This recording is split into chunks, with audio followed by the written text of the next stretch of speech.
All right, welcome into the Slobberknocker Sports Podcast. If you are a new listener, thank you for joining us. I'm going to make sure to say this before Turner gets mad at me. Make sure to like and subscribe. Give us a comment below. Any engagement with our channel is helpful. Helps our videos get promoted. So even if you tell us we suck and we don't know what we're talking about, that actually is more helpful than you think, and it's encouraged. So also, if you're a normal listener to the show, do me a favor, give us a comment. It takes 2 seconds. I know we have a ton of listeners, and every time I ask them to comment, nobody ever fucking does. So please comment. Jeremiah, give us a comment, please. I don't even know. He flies under the radar. He's in the shadows. Look, he's on there trolling people on Twitter. He can give us a comment, okay? That's crazy. No, that's Trey's Twitter troll. Jeremiah is the Notre Dame message board troll. It's the same thing, all right? Same thing. All right. Let's get into the episode. It is Monday, August 12th. Welcome to our 45th episode. Today we're doing a 3-team parlay, and it's not Big Dog joining us, thank God. My good buddy, Michael Freitas, he was a manager at Smith & Valley when I used to coach there, and now he is one of the managers at UTSA for the men's basketball team, and here today to talk some sports with us.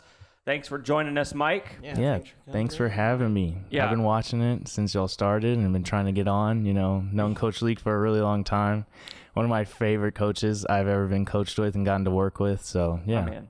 Yeah, Mike was like my assistant coach because when I coached the JV, just did not have any help on the sideline. So it's like I got an assistant coach and do all the stuff and make my life easier. So one of the best dudes I know. Glad you could join us here to talk some sports. Yeah, always. Yeah. So we'll get into Turner. Turner, do you have a best thing you saw this week? But before you do you? Best thing I saw this week. Just tell me if you have it or not, yes or no, because I have something before that to say. Oh, no. Then go ahead. Well, okay, hold on. I'm just going to say. I mean, I can think of the best thing Go I ahead, saw, think but... while I say this. This segment is brought to you unofficially by Jeff Davis. Yes, it is. Have you been injured in a car or truck accident? Have no fear, because Jeff Davis is here. That is what they do. They're here for you. Want more? Call the 4s. One number to remember, and that is 4. 444-4444. Now, please note that Jeff Davis is not an official sponsor of this podcast. The views and statements of the show do not represent those of Jeff Davis, although we hope to secure sponsorship soon. Jeff, please call us. We're here for you. I'm going to steal yours if you can't think of anything. Go ahead. All right, this is a good start here. So the Bernie Little League, and you told me this, made the Little League World Series, right? They won. Texas tends to dominate this region. Texas always goes to the Little League World Series like every year. But I think the last time we had a local team kind of in our area go was McAllister Park, maybe like 10 years ago, Turner, is that right? Yeah, it was somewhere around there, yeah. So I think they've gone twice. Bernie Little League gets to go.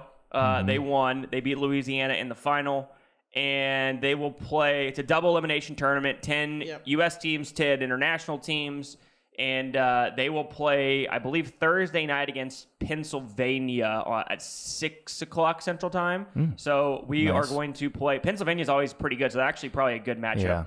Yeah. You guys, not bad, you guys watch the Little League World Series? I do. I actually love watching Hawaii too. Oh, yeah, Hawaii's I always watched good. that game the other night. They're pretty good. Did they win their region? Yes, they beat Southern Cal the other night. But yeah, it was a good one, 2-1. But I like watching the Hawaii team in the Little League World Series. Yeah, it usually is Hawaii and California in that region. Yeah. The same way it's always like Texas and Louisiana in this region. So it's funny how those teams are like pipelines. We always see the same exact freaking teams. And it's always Pennsylvania from that little Midwest region or whatever it is. Anyway, that's pretty cool that they get to go. I think a Texas team has.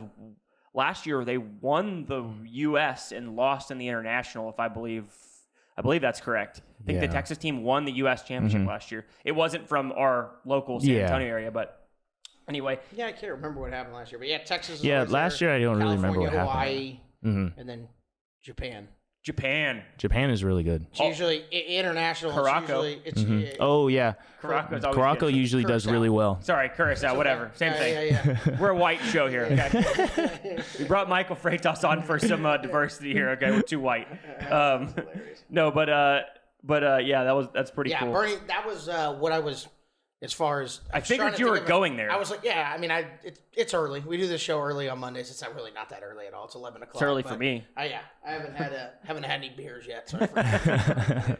The uncle of Bernie, Texas, forgot that the Bernie Little League is going to. Dude, it's funny because out of all the people I know up there, and my niece is playing Little League and whatever, we don't know. Weirdly enough, anybody on that team. Oh, really? Yeah, it's actually all the kids. I think all the kids either are going to go to. There's Bernie Middle School South on the team and Voss Middle School, which are the two other ones that feed into champions. So they're not Bernie High kids. Yeah, which is weird because Bernie High typically actually has the better baseball team typically, but now champions getting good. Has Bernie ever been to the Little League World Series? No. This is the first time I think that they're doing, and it's not a knock on them. It's great they made it, but it just seems like every team these days, it's kind of like. These kids play together year round now on a select team. Yeah. So that's kind of and you play and you build the best team, and then they all basically sign up for the Little League, but it's just with the the hopes and aspirations that they are going to play all stars and go to Little League World Series. So but they very impressive. I definitely didn't see it coming. Bernie Little League has never been like I said even close. So it's always McAllister Park. Either of y'all have any other best thing you saw this week in sports? Go ahead, Mike. Just the Serbia game versus US, Team USA coming back and winning. That was a really crazy game. Yes. And, Bogey was playing really well for Serbia. He was on fire. He really was. But no, that was fun just watching the Olympics, seeing some upsets and stuff. Yeah. I was not surprised that the U.S. struggled. I made a video a week before the Olympics talking about how I thought Team USA's defense had a bunch of issues, and that's exactly what happened.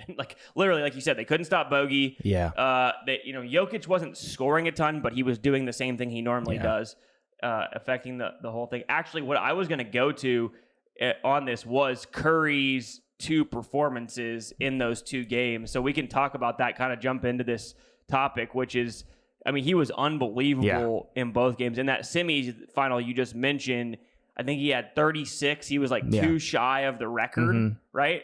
He didn't get it. He didn't get the record. He had 36. But I don't know. When comparing it to the NBA, 36 in FIBA is probably equivalent to a 50-60 point game in the NBA. That's a good point. It's crazy. It's 8 minutes shorter. Yeah. And they're especially with that team, everybody's sitting 10 minutes a game. So he played 30 minutes the entire game, maybe. Yeah, that game they really didn't go outside the starting 5 much. No, they didn't. Aside from maybe Anthony Davis a couple of times, and then maybe Derek White and Bam a little bit, but they really stuck with that starting 5 for the majority of the minutes, for sure. They went to some guys, but not for significant minutes. No, definitely not. But I will say, I was texting with a bunch of buddies. I think Turner was in the group text. Is when it got to the fourth quarter and they were down 13. I thought coming out in the third quarter, okay, they'll probably take control here. When they didn't, then I was okay, we might actually lose this game. Yeah, it looked like we're gonna lose. They did not close that third quarter out well at all. No. We were down 15 going into it, and I was wow, going into the fourth, and I was that's crazy. Derek White fouled a dude on an and one. That was really bad. Right before the end of the third, and that was when I was uh-oh, we might actually not win this game. I just watched the end of the fourth quarter, or towards the end, the last 6 minutes, and the biggest was it Bogdanovich that just missed a wide open 3 to go up 5 with 2:30. So they stole it. It was a turnover. Yeah. And Bogdanovich was just sitting there wide open. He had 3 seconds. It may not have been him. I think it was somebody else, but yes, I know what you're talking about. Wide open 3 to go up 5 with 2:20 left. That probably would have. They would have had a very good chance to win the game at that point. We probably lose if he makes that shot. And it was like you said. It was wide open. It was a warm up 3. It was I think the ball got loose at the free throw line, and it got somehow tipped. It got to him, tipped. And it was oh, nobody's even attempting to go over there. Jokic picked it up, or someone picked it up, the loose ball, and just threw it to him. Hey, but sometimes those wide open ones are harder to make. That's a good point. They even call on the call. Dwayne Wade was "Oh, knuckleball. Those are a lot harder to make sometimes, especially when the pressure is on." Yeah, he's different kind of pressure on those shots when you're a minute away from beating Team USA, and that's exactly what it felt like. They were. I think I saw they were 15 of 29 from 3 going into the fourth, and then they were 0 of 10 from 3 in the fourth quarter. Now, part of that is they literally didn't go away from their starters the whole game, and so they kind of ran out of gas too. Their legs got tired, but also pressure of those shots. Yeah. And obviously Curry went off, but to me, it's got to be, especially with a team like Serbia, who you think is a pretty well disciplined team, the way they play, and Jokic and Bogdanovich and those guys, blowing that lead in that 10-minute quarter was like they must have done a horrible job managing the game too. Yeah, I know because I know Team USA. I know Curry just made everything, but to me, you should walk the ball up, throw it into Jokic, and then he gets doubled, and it should just be wide open threes. Well, your namers. What I will say, and maybe they missed them all. I don't know. I will say is that I actually was because I was going to do a little like video on that game, and I ended up not doing it. So I rewatched the whole fourth quarter. And I will say this, two things. One, you're talking about wasting time. Nikola Jokic, and people probably don't notice this. Mike probably did. But he does this, like, and they said it on the broadcast, but like if you really watch, he does it every possession. So what he does is, the clock runs on a made basket. So if there's a made basket, what he does is, and he tells the whole team to do it. So they let the ball bounce, no one touches it, and then they walk over extremely slow, like at the basketball. They stand right there so that nobody from Team USA thinks they're going to grab it. And they don't grab it. They walk around, stand on the sideline, and now the ref has to go get it. And it took like till midway through the fourth where I think Devin Booker was the first to do it. He finally started grabbing the ball and throwing it to the official. Because it would take like 5 to 10 seconds. And then what they do is they roll, and Jokic does this in the NBA too. They roll the ball in so that the clock's running, but the shot clock doesn't start. Yeah. And so they were doing that. Jokic was actually doing that in the third quarter. He's so damn smart. Yeah. He knew, like, we need to shorten this game already. Yeah. He's doing it in the third quarter, and then USA caught on, like, mid-fourth. So that's one. Number two, I will also say this, 5 wide-open threes they missed in the fourth quarter. Like, that's what I was about to say. It had to be something like that because it's like, you know that they're going to double Jokic when he gets it, you know, for the most part, or at least try to make him get rid of the ball. And I personally saw 2 just like wide open misses. Yeah. I don't know how many there were early in the There was at least 5. 2 of them were like barren. 3 were like 3 other ones were like pretty open. Yeah, I mean, Jokic too is, like you said, is a genius when it comes to managing that kind of stuff and whatever. Just milking the clock and whatever. So that's why I figured when I saw that they're down that many, I was like, oh, they're dead. Serbia's just going to end up. I was driving to Bernie, and then when I got there, and saw the end of it, I was like, oh, they could still end up winning this game. But anyway, that was a bizarre game. France game, like you guys said, if it wasn't for Curry, I'm sure we lose. I think in that Serbia game too, USA did a good job of kind of like utilizing the FIBA rules, being a little more aggressive on defense, kind of bumping, tugging, you know, because they're gonna let it go. So it was like, especially down that stretch, like they had LeBron on Jokic, and That's a great point. And he was just not letting them back him down and stuff. So I think they were utilizing FIBA rules a little bit to their advantage, which is, you know, it's smart. They definitely did. Yeah. And I think they should have been doing that since the first quarter. Yeah. Pick it up in the third.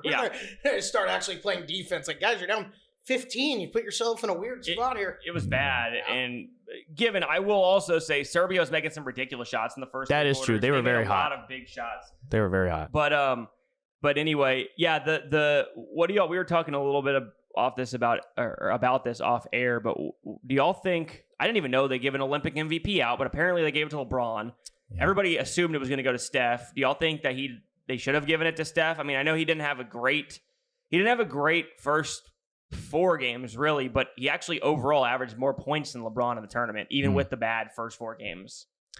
I don't know. I think it could have gone either way. Would I have preferred? I don't know. I think LeBron kind of deserved it a little bit. I mean, you could make a case for either one. Yeah. Because I think LeBron played really well overall the entire Olympics. I mean, against Serbia, he had a triple-double.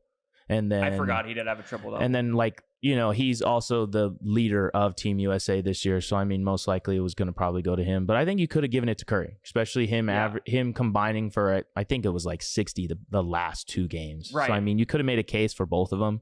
I wouldn't have been mad if it went to Curry. You know, not mad that it went to LeBron either. I just feel like, you know, like, okay, you go back to, like, say the Celtics in the NBA Finals, right? Like, okay, I understood why I thought Jaylen Brown deserved it, based kind of similar on the same point. Like, Tatum had like maybe one really good game and better than Jaylen Brown had, but Jaylen Brown had a better overall series. Yeah. The difference being Jason Tatum never had like a moment where he just won a game, and because they were all pretty much blowouts.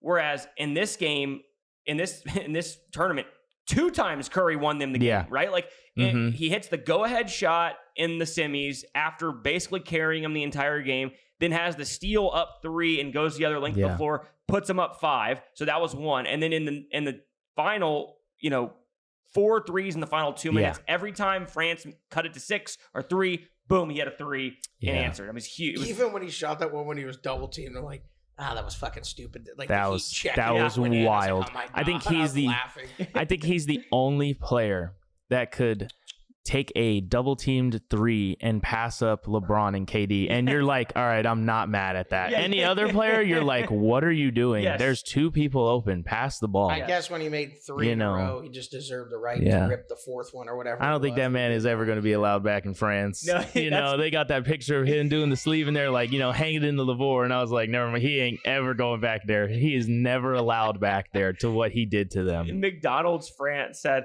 they're going to stop making their classic curry sauce. They're no longer going to use classic curry. That's funny. They posted on Instagram. They're like, we're not using this anymore, at least for the next 4 years. That's funny. It is interesting, and we can move on from this topic, but I'm curious if y'all think, because, I mean, look, Wemby didn't have the best tournament. I mean, he wasn't bad. He had 16 a game and 10. I think 2 blocks and maybe like 4 assists or 3 assists. But in the championship game, he was awesome. He did really good. He was great. I mean, he shot 11 of 18. He was over 40% from 3. He hit some big shots late. He was their best player. He had 26 points, game high, had more points than Steph Curry, and really kept France in it. Do y'all think by the time we get to 2028, when probably there's no LeBron on this team, probably there's no KD, probably there's no Steph, in 4 years, I don't know how old Steph will be, like 39? Maybe Steph, but probably not. Yeah. Definitely LeBron and KD. If LeBron's still around by the time we get to 2028, that's crazy. That's going to be crazy. They need to test him for human growth hormones because there's no way you're going to convince me at 43 the guy's not. that man is playing at a very, very high level. There's something up with that. There's something wrong here. He'd be in a lab in the off season, looking like Dragon Ball Z with that thing over his face, recharging, man. Yeah. Oh God, Wes is starting to fart. Turner, I smell it over here. Sorry, I apologize. Okay. If you smell an unbearable stench, that's not me. It's the dog. I promise. Sorry. But, no, yeah, I'm curious. Do y'all think that by 2028, is France going to catch up with all those? I mean, I know, not that I think Ricochet and Saw are any good, but you have, a lot of the top draft picks in the last couple classes have been drafted up there, and they just tend to keep bringing out players, and Wemby will be probably into his prime at that point. Yeah, he'll be just give him another 4 years. I think I was going to make this point just talking about the Olympics in general. I think the gaps closing for America in all kinds of sports. It's not just basketball. I mean, the women's soccer team ended up winning gold, but it was much more of a struggle than it usually is.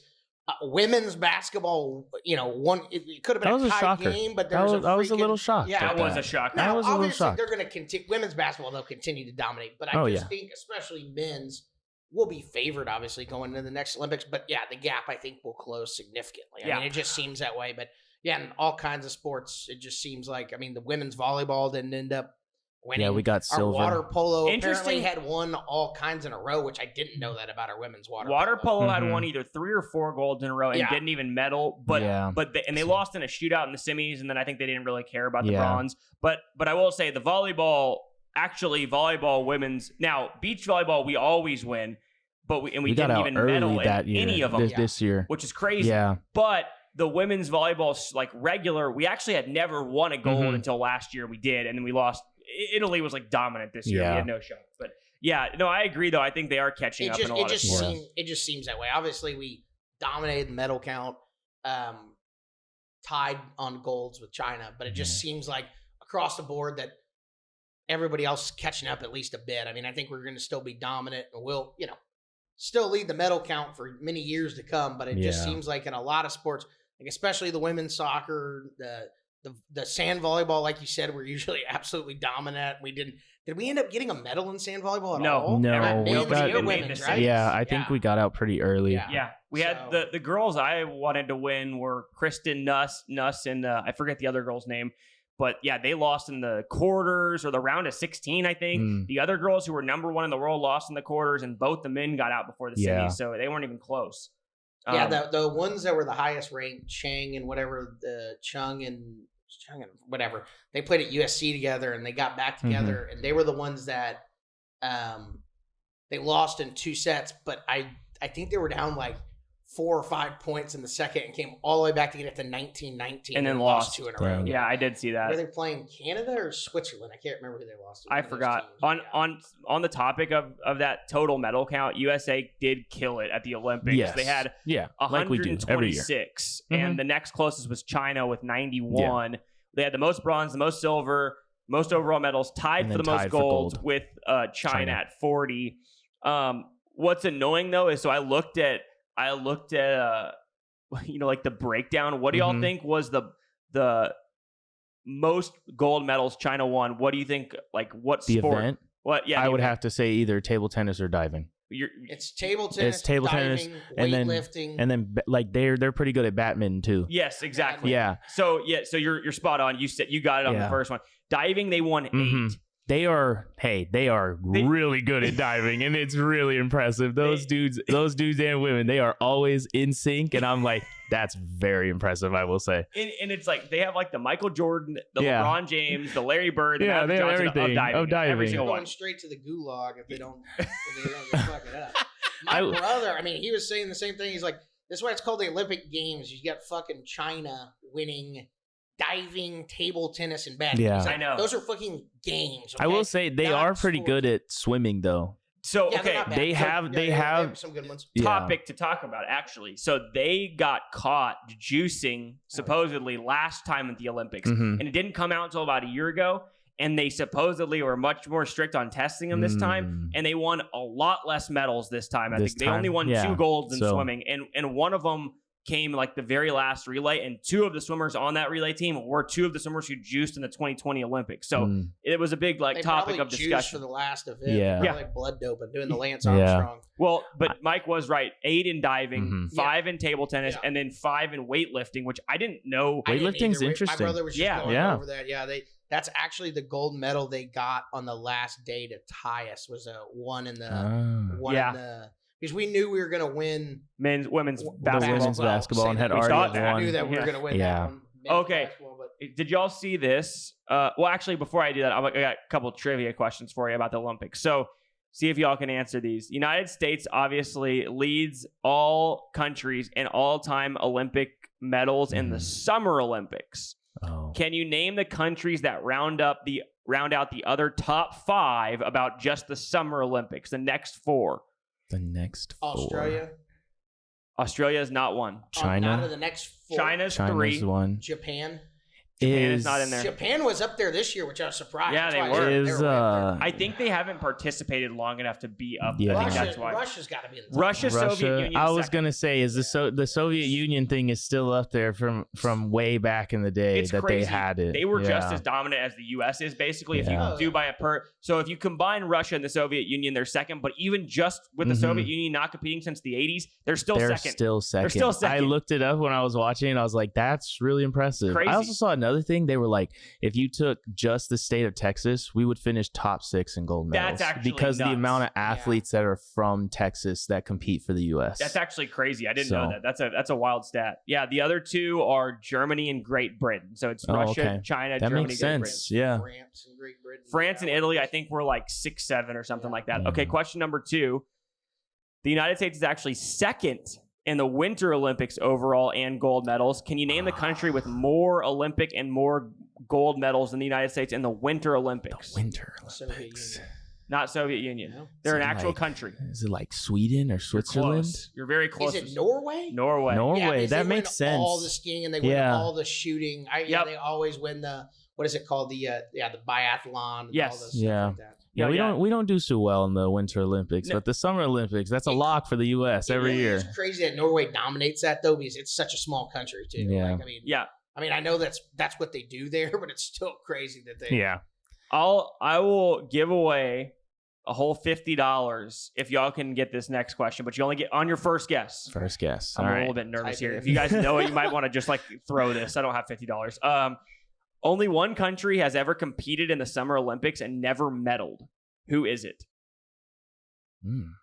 Never medaled. One country who has actually competed, and they've actually been in 19 Summer Olympics. Well, one of them was St. Lucia. Until the girl won. Okay, well, that's not the answer. That's not the answer. I don't know. Madagascar. No.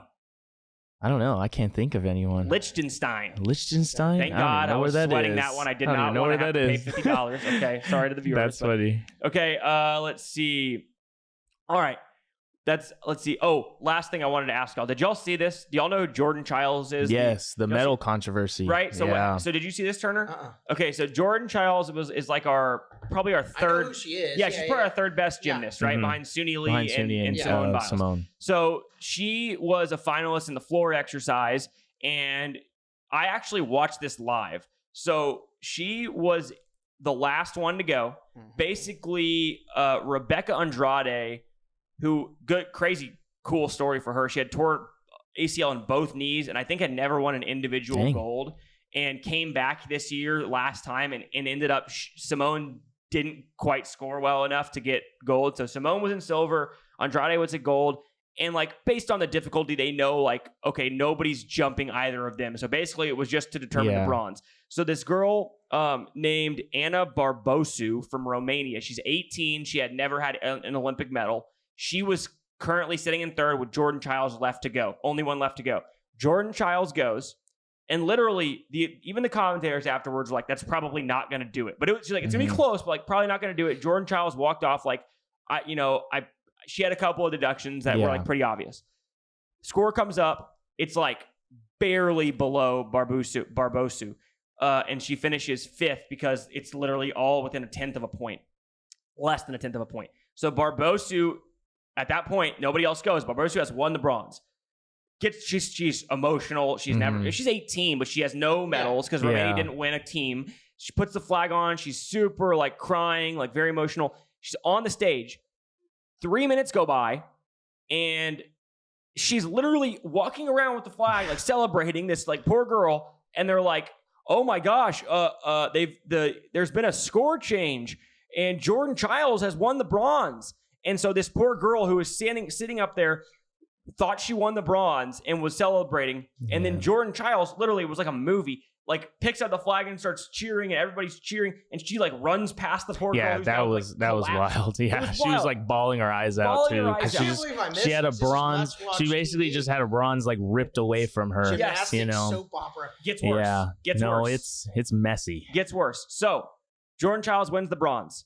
Everybody's like, "Oh my god, great for Jordan Chiles." I'm watching this like the poor girl from Romania. Like I feel terrible. We have enough medals. We've won so many. Jordan Chiles already has a gold from the team. I know she had never won an individual medal, so it was a big deal for her. But whatever. Anyway, so then, yesterday or 2 days ago, 11 hours before the closing ceremonies, they announced that Romania had put in an appeal, because what happened on the score was you can put in an appeal. The scoring is so stupid for this shit. Like, okay, they spend like 2 minutes scoring her, right? Like they spend a lot of time scoring her. It's not an instant score. Then you have 1 minute after the score comes out to put it in an appeal. And if you do it, you have to know, because you have to know where they took deductions, and you have to appeal the specific thing, and you only have 1 minute to do it. So they like literally appealed a specific place where she got deducted a tenth of a point, and apparently there was no deduction. And that's why she got the 10th of the point back, which jumped her from fifth into third. So then they go back and they say, sorry, just kidding. Romania appealed the appeal, and they said, the International Olympic Committee said they put the appeal in 1 minute and 4 seconds after the score, and you have 1 minute. So it's 4 seconds late. They stripped the bronze back away from Jordan Chiles and gave it back to the girl from Romania. 11 hours before the finals. And then what are we doing? What's even more crazy is I think yesterday USA put out a thing saying that they have timestamp evidence that they got it in on time. Stop. So yes, so now because they're fighting for Jordan to keep her medal. Yeah. Appeal the appeal. Yeah. And it literally was. It was like a tenth of a point because they lowered the difficulty on Jordan's thing, but she did the exact same floor routine in the team thing, and they scored at a different level of difficulty. And they were like, how can it be any different of difficulty if it's the exact same routine? That's crazy. Yeah. It's so weird how they score that stuff. I don't even understand. Yeah, I don't. But I remember the first day of the gymnastics, the guy he's like, basically gymnastics is the calculus of sports. And he goes, I'm not going to try to break it all down for you, but here you go. We'll show you. Yeah, he's like, the green means he did good. The yellow means it's in the middle. I saw and the red that. means Yeah, bad. that I And saw. He goes, some girls have way higher difficulties than others. It's kind of all you need to know. Like Simone Biles, as long as she doesn't really mess up,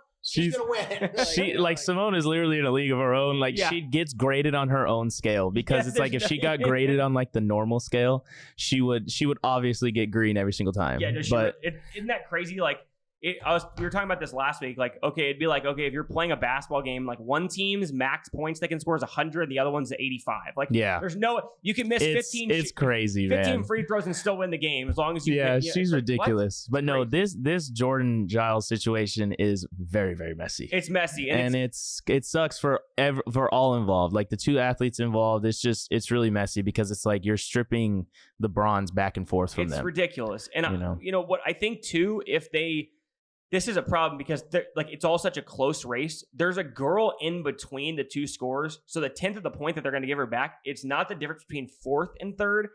It's Jordan Chiles is in 5th or she's in 3rd, and the other girl is right in between. I just think like the easiest thing to do would have just been like, give them both the bronze. Yeah, just split the medal. But I guess because there's that girl in between, they can't really skip her. But I don't know. That's probably why they haven't done it. Because I was going to say at this point, this late, just give them both. Split it 3 ways. I don't know. Exactly. It's just a terrible. Now I will say this: a consolation prize for Jordan Chiles. Flavor Flav on Twitter said, I saw that. I will, Jordan, reach out to me. I'll give you a custom bronze medal. Ain't nobody got that. So hit me up. I got you, girl. So when I saw him at the Olympics, I was like, is that Flavor Flav? What is he doing here?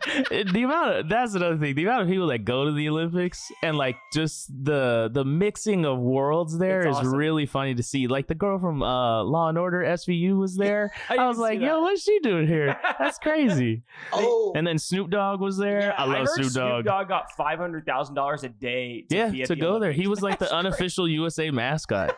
He was so into it. I love it. Snoop Dogg would have done it for $50,000. Yeah. Like, we'll pay for all your tickets, but he's like, they give him $500,000. That's crazy. If they would have just given him free weed the whole time and paid. No, he was like really into it too. He was wearing shirts and jackets customized of everybody with those Olympic goggles, the glasses on. He was having a grand old time, man. He really.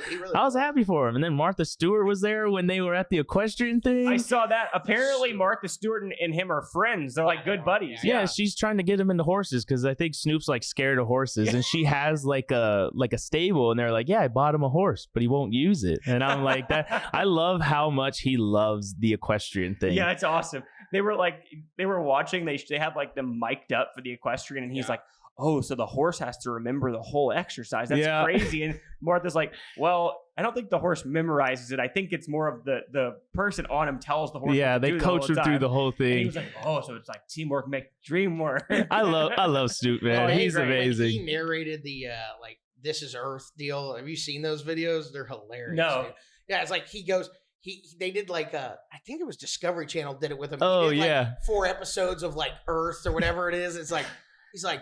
There's like these little beavers or like wombats or something. I can't remember what it is. And there's an alligator that comes up. It's like, oh shit, run, cuz. He's like, oh, they're going to go head up with them. Yeah. There's like 8 of them like taking on this alligator. Well, like, he's like scaring him back in the water. He's like, that's the craziest shit I've ever seen. During the Tokyo one, it was him and Kevin Hart were doing that like prime time on NBC thing. And so they were commentating the equestrian. And he was like, yo, look, Kev, that horse is crip walking, man. And I was like, and that's basically, I think that's really how the Olympics was like, hey, he brings a lot of viewers in. You want to just go to Paris? Dude, it's going to be great in 4 years in 2028 when it's in LA. That's going to be so great. It's going to be so good for him. Joints on TV. It's going to be awesome. I want to bring up a few more Olympic topics, and then we can move on to some other stuff. So I was thinking about this.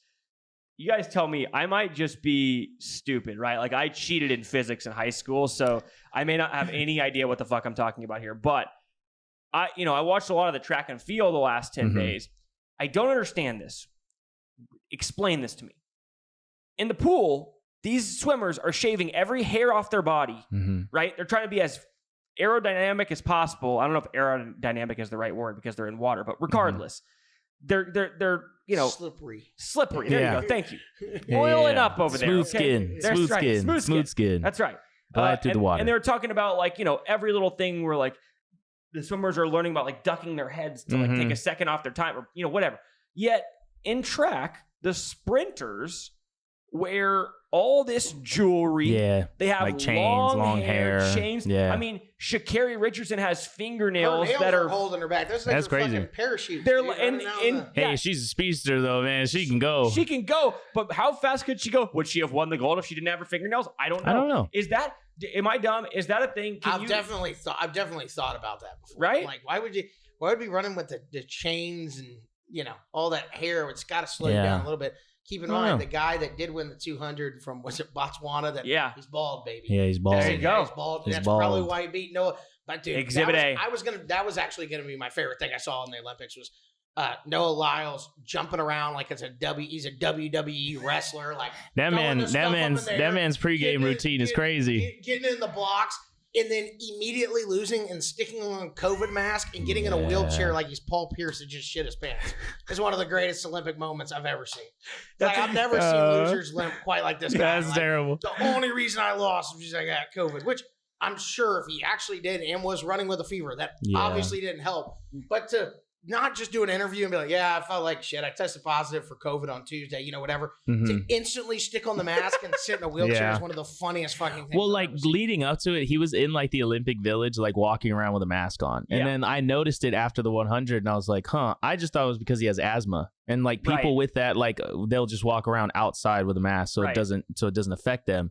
But then he was like, yeah, I had COVID. And I was like, Yeah. I was like, did you actually? I'm like, I'm not going to knock you for it. No, like, exactly. I mean, I'm not saying you didn't, but I'm like, it seems a little weird that you did it right after you lost. But I wanted him to get the double. As much as I do not agree with his NBA take. Oh, yeah, it's terrible. I wanted him to win because, it's America. I don't want any other country to win. No, I agree. I was rooting for him, but then just at the end of it, it was just hysterical to see. Well, it's just so funny. Like you said, the beginning of the race, he comes out jumping around like Superman. It's crazy. To like completely getting all just revved dead. up. Yeah, like, what are you doing? People were like, maybe you shouldn't have done that. Maybe you should have conserved your energy a little bit. Exactly. Like you're using too much energy. Well, he did it before the 101. He does it every time, essentially. Yeah. And I was like looking at it, and I was like, I wonder if that's why they let him come on last, because they know he's a showman and he's gonna run around and jump and all that. But that 100 was very good. No, yeah, it was. I mean, I really liked that race, and the call kind of ruins it because it's like they literally were just focusing on the guy from.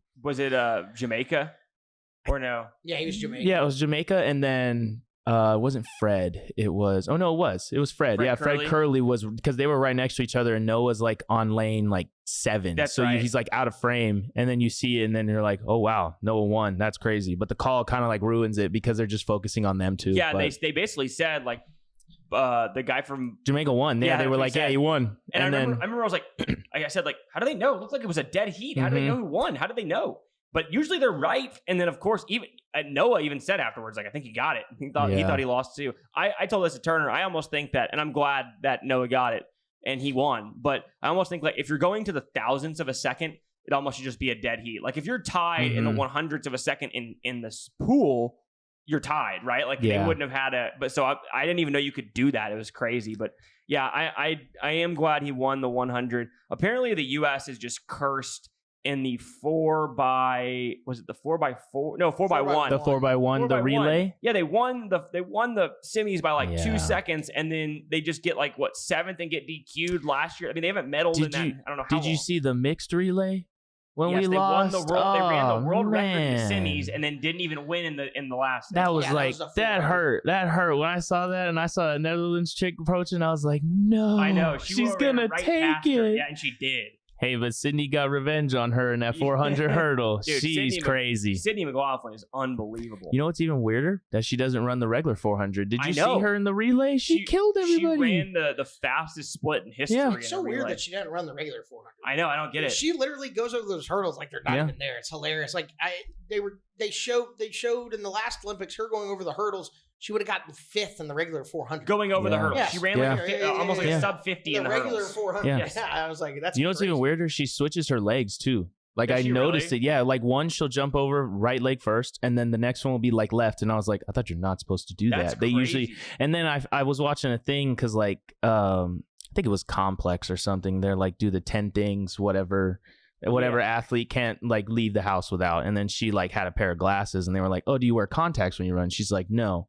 And she's like, I'm basically running blind. I have to blink a lot of times in order to see the hurdle. That's and everybody on crazy. Twitter was like, all right, we get it. You're better than all of us. Okay, cool. You can jump a hurdle blind. Like, okay, we get it. Those whole races, I guess I didn't know this, but apparently they're like literally timed to the step. Like they know exactly how many steps before every single one. So Yeah. it's like almost like a dance routine. Like you're memorizing the whole thing. But yeah, that's crazy.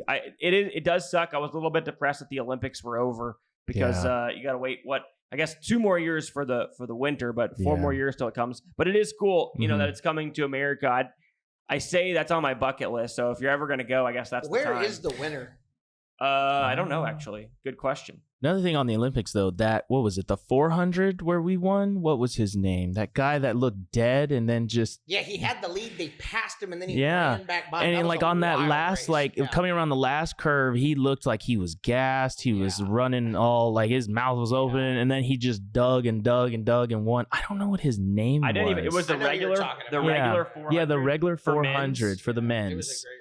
I didn't even see it. He just didn't run. I think his deal was he didn't run corners very well either. Quincy Hall. That is the definition of digging deep, man. That was awesome, crazy. yeah. He won by 4 100ths of a second. Damn. And there was like 3 guys that passed him, and then he came back. It was a wild race. I'm gonna go back and watch that. I didn't see The call on that one is really good because they're like, oh, he's fading, and then he's like, look at Quincy Hall, he's coming back, and then he wins, and I was like, that's crazy. That's like that was a good race to watch too. The only thing I would change about the Summer Olympics is I think they should have swimming end on the last day. Like they should move the start of it back because to me, swimming is the most exciting thing to watch just because of the commentators and how close the races are. And the fact that it ends with like a week ahead of time. Yeah.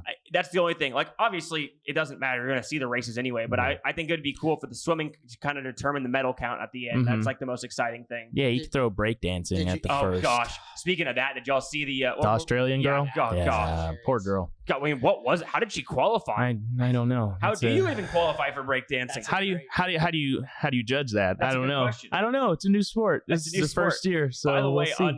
another medal that China won, speed walking. And I will say this, I 100% believe this. If there was a speed walking with like a 30 to 40 pound weight, like backpack speed walking, I could win a gold medal 100%. My speed walking with my backpack at school, I used to walk around. Yeah, your backpack is heavy. It's like got 2 laptops in there. I mean, nobody's passing me at speed walking. Yeah, okay, take the bag off and he's flying. Speaking of swimming, did you hear the big news? What? Rowdy Gaines. It's going to be his last Olympics in LA. Yes, he said. Really? Stepping away. He's going to be a full-time grandpa. Crazy. He says, continue to support, the championships, this and that and the other. But he goes, I will be back in LA for one last hurrah. I'm going to be really looking forward to that because that man is a gem. He's an true American hero right there. Rowdy Gaines. Did y'all see, last thing on the Olympics, we can move on. Did y'all see Tom Cruise? Yes, dive in. I was like, what is this? I was like, what's going on here? Dude, did you see that? No. He bungee jumped off like the topless thing at the closing ceremonies. Yeah, dude, he's and crazy. Rode off on like a motorcycle through Paris with the flag like hanging behind him. I was like, Tom what Cruise is could be an alien. Like, this? if there is an alien, like it's like Elon Musk and Cruise. If there's aliens out there, I guess he's a good guy to get for LA. I mean, big Hollywood star. I don't know. I was like, what is going on? Oh man, that's pretty funny. But, all right, we're gonna move on to a segment. 5'2" Tom Cruise. That's right. Okay. Are we doing the NBA or not now? Or what are we doing? Not yet. WNBA? Not yet. Hold on. It's coming. I was. Do you want to do that first? I would love to do it. It's my favorite game, but I will say this. I don't know if you saw Portnoy's dumbass put $100,000 on the Fever to win the championship, and it pays $10 million. I love it. That's crazy. He's like, he gave it maybe a top 3 player in the league, and the Fever have gotten nothing but better. And I was like, I get that, but it's like there's a reason they're 100 to 1. 100%. Yeah. No, like if you watch them play, 0% chance of them winning the championship. If they win there, he did sell his soul to the devil. That would be worse than Edmonton coming back from 3-0 down. Hey, but they didn't. Go Panthers, baby. Thank God they did. Go Panthers, baby. Okay, hold on. Tell me this. Are you from Florida? I forget. No, I am not. So it's this is a Bailey thing where Bailey went to Tennessee and he's a Vanderbilt fan.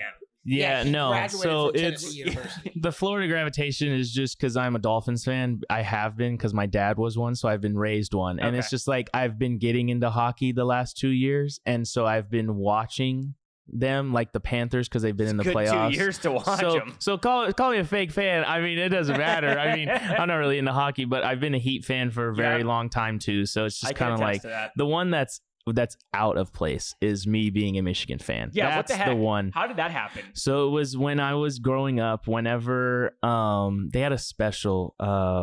Someone had just passed away. I think it was the coach, the long time. What's his name? It was around the same time that Ohio State. Yeah, Bo Schembechler, I guess, had just passed away. So they were like airing a bunch of old games, and it was also around the same time that like Devin Gardner was all there. Yeah. So they were just showing him, and I was like their uniforms, they're pretty good. So I just started watching them, and then I've stuck with them for a very, very long time. So this past college football season was the best thing that I have ever seen. I was so happy. I gotta tell you how happy I was when we beat Washington. I was more happy when we beat Alabama, though, because my cousins and my friends, they're always like, oh, big bad SEC, you gotta play Alabama. And I was like, what are y'all gonna say now? We beat Alabama. That was a crazy game. I remember we were talking about the Dolphins playoff, and I had mentioned on here that you're my buddy and you're a Michigan fan, and congratulated you, and Turner was like, yeah, well, he got Michigan. He's not getting the Dolphins. Yeah, we did not get the Dolphins. We did not get the Dolphins. Did not get that one. Not getting that one. I don't know if you're ever getting that one. But we had no chance of winning that game as soon as it was in Kansas City. Nope. It's just crazy to think about Harbaugh, and obviously they won against Alabama, but obviously they could have very easily lost that game. It was a good game, and so like literally he ends up like if they lose that game. He turned the program around, but never got the job done. Leaves to the NFL, and then they're like on sanctions. Does he leave? Though? If they, I think he was trying to get away. He knew what was coming. He knew they didn't want him there. So I mean, I don't blame him for leaving. I don't know how good we'll be this year. Probably not that good, but I don't know. I have my hopes up. I'll still watch him. Hey, look, you won a national title. Like it's so much different to win a national title in college than it is to win like an NBA championship because of how many teams there are, and especially if it's a place like Michigan, who I can't remember the last time they won one. So it's like it was a shared title in I think it was like the last time we won the Rose Bowl, and it was a shared title. Yeah. So we never had an outright title, or like not never, but like we hadn't had an outright title in a very long time. Right. So it was a shared title. So that's why this one was like, what can they say? There's no sharing. We just straight up won. Right. But, you get all into the sign stealing allegations and everything. Well, real quick, because I wanted to talk about that. So since we're already on the topic, I'm just like, I was trying to figure out, I saw they lose scholarships. Do you know how many anyone know how many they lost? I don't know. I haven't been paying that close of attention to it. I've just seen the NCAA do all, say this and that, but I don't think has there been an official punishment handed out yet or no? Well, no.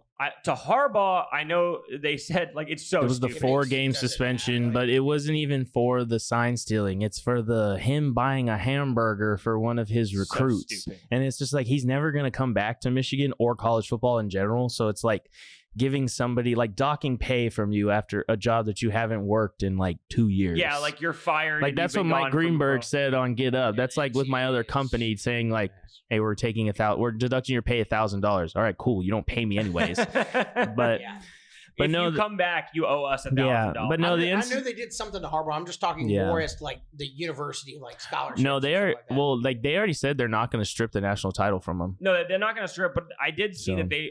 I don't know if this is true, but I heard this on the radio that they did lose scholarships. I don't know if it's 2 or Yeah, I feel like it'd be bigger news if it was a bunch. It probably wasn't very many. And then they have a 4-year hold on Harbaugh. If he gets hired by a college in the next 4 years, he has to sit out the whole first year or something.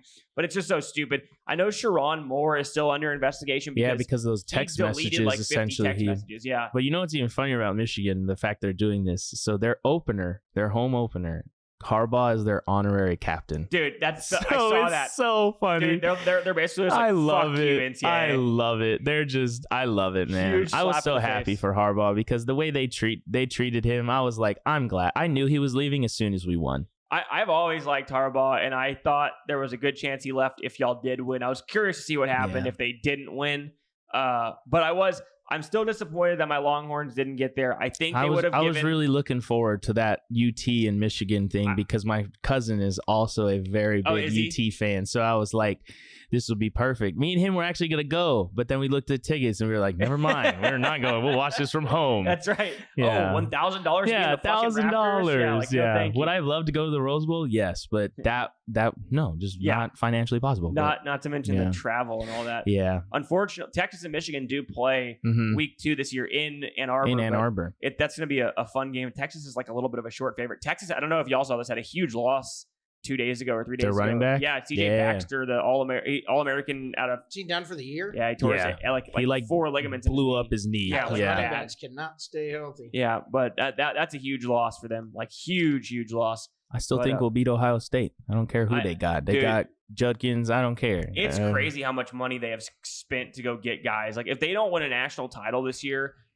I mean, it's almost like Ryan Day's going to get fired. I just like, and I'm not saying he deserves to, but they have spent so much money. It's absurd. I think it's kind of like a Harbaugh situation back before or like after the COVID year. Like he was on the chopping block and then we win a game against Rutgers and then we like come back and, do 3 straight seasons of going to the Big Ten and then winning a national championship. My thing with Ryan Day, though, is like, bro, he was handed a Lambo from Urban Meyer, and he's just driven it straight into a wall these past three or 4 years, man. Dude, he has. I mean, he cannot win the big game. It's embarrassing. But I actually saw this yesterday. This happened a while ago, like back during COVID, I think, like 2021.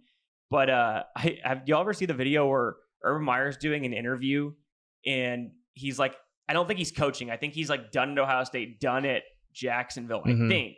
Or maybe it was in between those 2 jobs. And he's like on a boat and like a guy walks in with no shirt on and there's like, he's like doing a virtual, it's like a virtual interview. So the camera's on him, but there's a mirror behind him so you can see the guy. He has no shirt on and he's holding a bong. Yeah, it's fucking hilarious. I never saw that. And I saw it yesterday. I was like, what the fuck is this? How is this not like bigger news when it came out? That's wild. It was hilarious. No, I love that he's on like the Fox commentating crew for the because it's been great the last 3 years having to watch him just watch Ohio State lose every single year to Michigan, and then Desmond's on that thing. Desmond's all talking to him, and I'm like, that's great. It makes me happy because of the amount of pain that he had caused my Wolverines, man. That's funny. Urban Meyer is a piece of shit. It's like that's how I feel about Tom Brady. I know he went to Michigan, but man, that man would murder my Dolphins every year, man. And I would just, I think the only thing that I'd be happier with is if I got to see a Dolphins Super Bowl win. That would be the greatest thing for me. Better than a Michigan championship? Yes, because I've been a Dolphins fan longer and I've just seen us always lose. I don't know if you're ever going to get one, man. I don't know. You do, but I don't know. And I always joke because I'm telling my dad, I'm like, you got to see the 72 team. You have not experienced heartbreak. You have got to see them win twice. I've just seen them lose. That's funny. Playing playoff games with a backup quarterback every year. I'm like, oh man. Yeah, it's not been pretty. I think the closest year that I felt going into the year that was really good was the year that Tannehill got injured at the end of the year against the Cardinals. And then we had Matt Moore have to start against this. Well, that's right. Trauma. His trauma here. Matt Moore had to play against the Steelers, man. And then he got injured during that game. And I was like, this is terrible. But last year, I didn't even watch the game. I was busy with basketball. So I was I'm not watching. And I already knew we were going to lose as soon as that thing got put in KC. And I looked at the weather and I was like, it's -3 degrees. We're cooked. No chance. Had a brain freeze from the start. All right. We'll move on. It is time for news or fake news. Now, this first one is going to be easy because I wrote it and then y'all talked about this earlier and you're already going to know. So, news or fake news? You're going to tell me whether it's news or fake news. All right.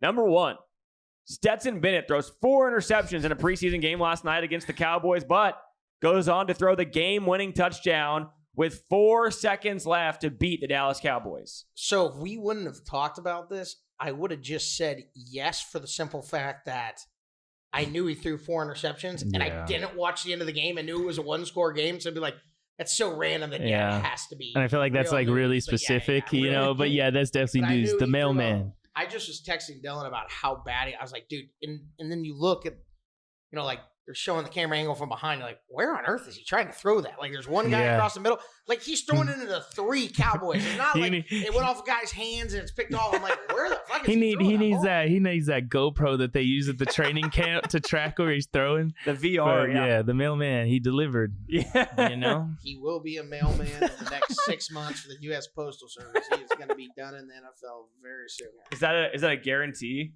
He might stick around for one more year, but he like took off last year for like mental health reasons also or something, like, right? oh, did he? I think he did. Yeah. Maybe he was contemplating being a mailman. Who knows? I mean, we'll have to see. Oh, I don't want to speculate, but I remember hearing something, and I guess I am speculating this. No, he was boozing too hard. Went to University of Georgia.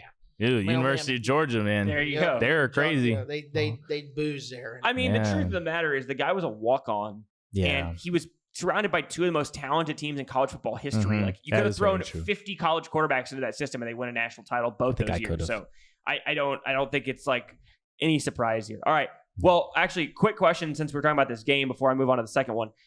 Did y'all, Turner, you watched a little bit of the game, didn't you? Yeah, I watched. I wasn't paying like that close of attention. But I watched it. Yes. Cooper Rush started the game for the Cowboys. And your dad's boy, Trey Lance, came in. But dude, it's weird because normally in the preseason, you don't get a guy playing like the whole game, like a split. Trey Lance played the entire game after the first drive. I guess the Cowboys don't have another quarterback on the roster, but he played the entire game. He finished 25 for 41, threw 41 passes for 188 yards, 0 touchdowns, 0 picks. He did have 4 drop passes by receivers, but he still looks like a guy that's nowhere near being an NFL starter. Yeah. He led the team in rushing. His athleticism is obvious, right? Like super talented in terms of the legs. But I'm curious. I was thinking about this yesterday. Is Trey Lance a bust? And I guess I asked that because I'm genuinely curious what y'all think a bust is in terms of like, okay, yeah, he was drafted super high, but a lot of people thought he was drafted too high and thought he wasn't going to be good. Yeah. Do you have to be drafted super high and be like, okay, like a consensus guy like Andrew Luck or Robert Griffin and then be horrible? Or like, can you be somebody like that? Like Anthony Bennett, to me, the reason I question this is like, you think about Anthony Bennett, who got drafted #1 overall. I think in the NBA from the Cavs, I didn't even know who he was. And I'm like, this guy's horrible. Yeah. And I had no expectations for him to be good. So I didn't really see him as a bust, but he is. Do y'all think, is Trey Lance a bust? What qualifies as a bust? Yeah, he's definitely a bust. He went number 4 overall? 3, I think. Yeah, he's a bust. I think, and it's they were going, and listen, they were trying to do we get a quarterback that can run and throw, and then the defense has to account for that. It's the classic but it's just such a stretch. I think the worst thing that happened is like when they did pick him, Carson Wentz was like still somewhat relevant. He came from North Dakota State and he had a near MVP season. So they're like, hey, guys that come from this school can play in this league. And so it's like, and this guy's got a bigger arm and he can run, whatever. And I just think, I told Trey, my brother, yesterday when we were watching him, I think he's obviously a bust, but as far as I think he can stay in the league 10 years is just like a flat out backup. And the reason being, he misses a lot of throws, but like you said, his athleticism, like if you want a backup quarterback in there, the guy's going to miss throws. He's not going to give you the best chance to win, but at least you have the threat that he could take off and run for 60 yards at any moment. To me, that's what I want, like in a backup. I mean, obviously you would like him to be better than Trey Lance, but in reality it's probably not going to happen. I mean, Cooper Rush is solid, but I don't know. I would go with a guy that can run. Yeah. I think it also depends on like how their college career was, like if they're coming out of college and they have all these high numbers and everything, but also, I don't know. I feel like he went too high. It's kind of like the Mitch Trubisky situation. Like they took him way too high. The Bears did. Like Mitch Trubisky and stuff. It's like, I don't know. I think it depends on like how they did in college, what their expectations are and everything. I don't know. I mean, he's, as of right now, he is a bust, but I don't know. He could be a solid backup. I mean, there's nothing wrong with being a solid backup your whole career. For where he got drafted, like he is a bust, and he's like honestly lucky to still be in the league. I think like last year was indicative. Like they gave him a shot again, and he's probably had enough shots at this point. Everywhere he goes, he ends up becoming a starter because somebody gets injured, and he still ends up not delivering. But he was never going to be like San Fran's, especially now. Like, that's why Brock Purdy's really good because, he makes those timely throws and, you know, he executes the offense very well. Right. Well, I was thinking this, Turner, since you mentioned this, and then I'll move on to the next news or fake news. But if Dak were to go down, like, let's say Dallas is, 6-2 and Dak goes down for 2 games, Cooper Rush is going to be my backup. Yeah. Right. Because he's more experienced. He's shown he can go in there and win. So he's going to be my second string guy. Yeah. But if Dallas is 3-3 and Dak goes out for the year, I'm keeping Rush at the backup. I'm activating Lance from that third, and I'm starting him and letting him play the rest of the year so I can see for longer sample size what he is and see if he improves. Sample size that's what I think. Just because I'm like, okay, if I'm trying to keep the team winning for 2 games, Cooper Rush gives me a better chance. But if there's a long term, it's like, well, we're not going to win anyway. He's out for the year. I'm going to let Lance go and see what he is in a real situation, because he didn't start for a lot of games in San Francisco. He started for a few games here and there, I think. Right? It wasn't much. I mean, I think realistically, if the Cowboys say Dak does go down like Game 6, and they really are trying to hold on and salvage the season and make the playoffs, which I think would be actually dumb. I would just go full tank mode. And, win, because you're not ever winning the Super Bowl without Dak, right? So it's like, I mean, I don't know if you're trying to win games or not, but if you were trying to truly win games, I think you would actually do and I am never for this, but a 2-quarterback system where you have Cooper Rush play and you bring Trey Lance in as like a double threat to run occasionally. That's a good point. I hate 2-quarterback systems, but I'm just saying, if you were legitimately trying to win, because then, the defense would at least have to account for, both of them rather than just, one or the other. So I don't know. It would be a horrible situation the Cowboys got themselves in anyway. But I'm with you. Maybe just throw Trey Lance into the fire and see what happens at the point, right? Who cares? All right. Number 2, and these next 2 are specifically for you, Bailey. Okay, just remember that. And I'm surprised you don't have your Vanderbilt recruiting up there. Okay, last couple times. All right. Will Levis looks great in limited action in first preseason game, but sprains his knee on second drive. News or fake news? I feel like take a guess. Well, I feel like that's fake. Fake news? Yeah. All right. Fake news. I was going to say something else. What were you going to say? Nothing. Fake news. Why? Just say it. Family show. Family show. That is fake news. Yeah. Now, Will Levis did have a good first preseason game, but he did not get injured. I was going to say, because I feel like the injury part, because I was reading on that he was actually having a decent preseason, and everybody's getting a little, excited down there in Tennessee. Bailey's getting excited. It's a great question though, because fucking pulled up the Vanderbilt recruiting shit right after I fucking said it's it. A great Defiant question. Little fuck. It's a great question because no one follows the Tennessee Titans or has any idea what's fucking going on in their camp. Yeah, that's fair. You just would never know. This is why I brought this up, just so Turner could rant about the Titans. He was 4 of 5 for 35 yards. He led 2 touchdown drives, including one where he ran for a touchdown. So look out for Will Levis. He doesn't have DeAndre Hopkins back yet. Yeah. Might have a good year. I may be I don't know if I'm in the minority here or not, but I actually think Will Levis is good and will be good. Really? Yeah. I don't think he'll be bad. I think he's going to be pretty good. He has a little bit of dual threat to him too, which gives him a bigger upside than just a specific pocket passer. I don't know how good, but I think he'll be a serviceable. I think he's going to be. I don't know. We'll see the ceiling for him, but I think he could be as good as Titans. We'll say a Tannehill. He doesn't run quite as well as Tannehill, but I think he's got a better arm than Tannehill, and I think that's kind of a serviceable starter that can win you games. I don't think he's ever going to be a superstar, but I think he's going to be solid. Because he's in what, second year or third year? Yeah. Okay. So y'all got that. Did y'all get the first one? Yeah. Oh, it was the easy one. Yeah. Okay. So you're both 2 for 2.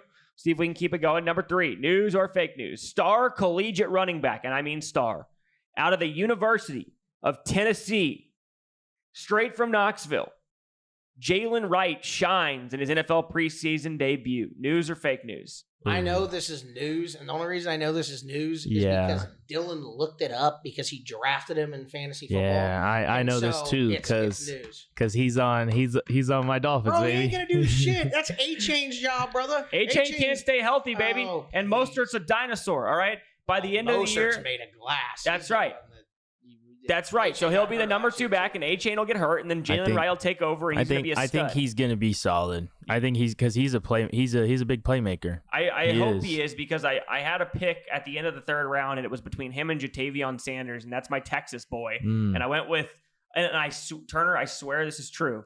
And look, this is the way I can blame my dad for this. Big Dog texted me the other night during the Miami game. He was watching it, and he said, "Who's the running back for Miami?" And I said, "I don't know." And then I looked it up, and he said, I said, "Jalen Wright." And he goes, "That guy's going to be a star." And so you took Big hold Dog's on. pick? Listen. That's crazy. Listen. So he was like when I was I was on the fence between him and Jatavion. Quit texting him right now.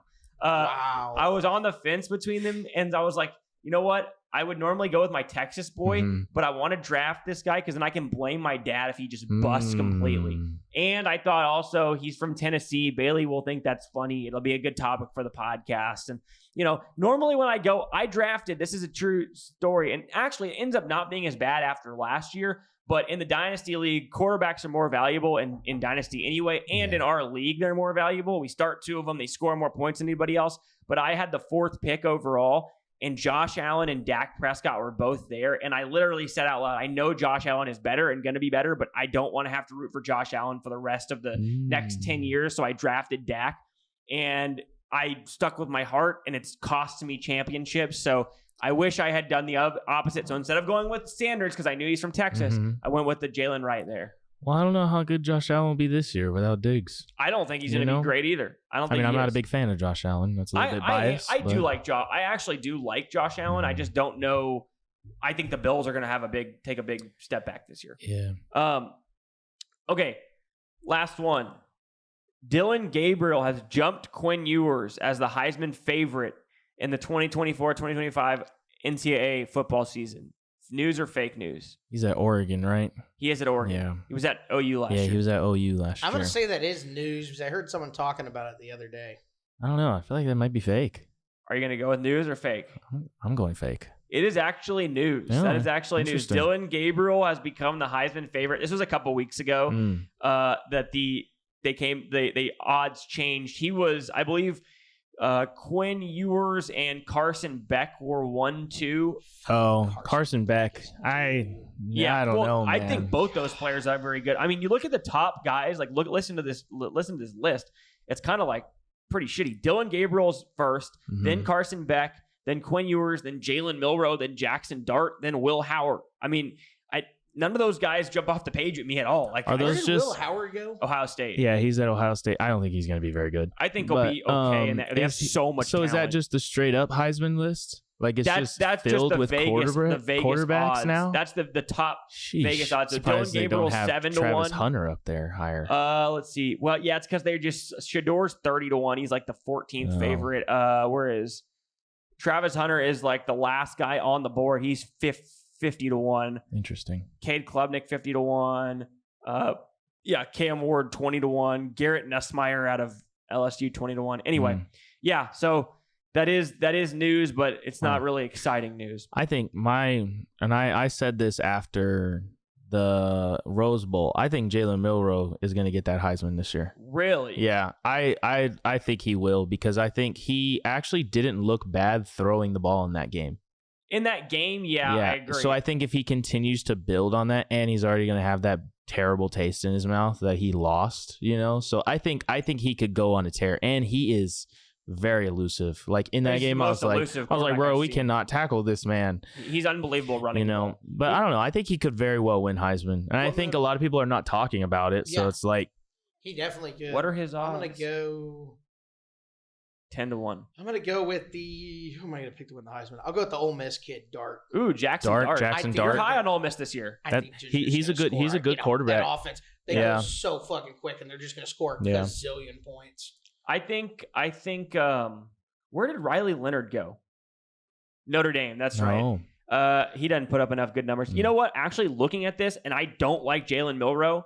I'm not a Jalen Milroe guy. I think he got a lot better last year because the first year he was terrible when he came in for Bryce Young when he was injured. But he got a lot better last year, and and I don't like Jalen Milroe, but looking at the odds, I actually would probably consider him at 10-1 because what is Dart compared to him? Are they 12-1? Dart's 12-1, about the same. Yeah. But 10-1 for Milroe to me, I'm just looking at the guy who's above him. I don't think Ewers is going to win it. I don't think Ewers will play. I think Ewers will be out 3 to 4 games. He's going to get injured. He always gets hurt. Carson Beck could win it, but I just don't. They just have so many weapons and other things that I think he's just not going to be like such a featured guy. And then Dylan Gabriel, that's the guy I actually understand why he is the favorite because that offense is going to move really fast, and it's going to be the same way Bo Nix was last year. Only Gabriel actually throws the ball downfield more than Nix does. But the reason I think Milroe could is the new coach at Alabama, Kalen DeBoer. Dude, people don't understand how good that guy is. I mean, he is a phenomenal coach. He's won everywhere he's been. Yeah. He's won with much less talent, and his offense he's an offensive guy. If anybody's going to help Milroe get a Heisman, it's going to be Kalen DeBoer. So it wouldn't surprise me. Yeah. But they did take a little bit of step back personnel wise. But okay. Fun prediction for me, just because. Yeah.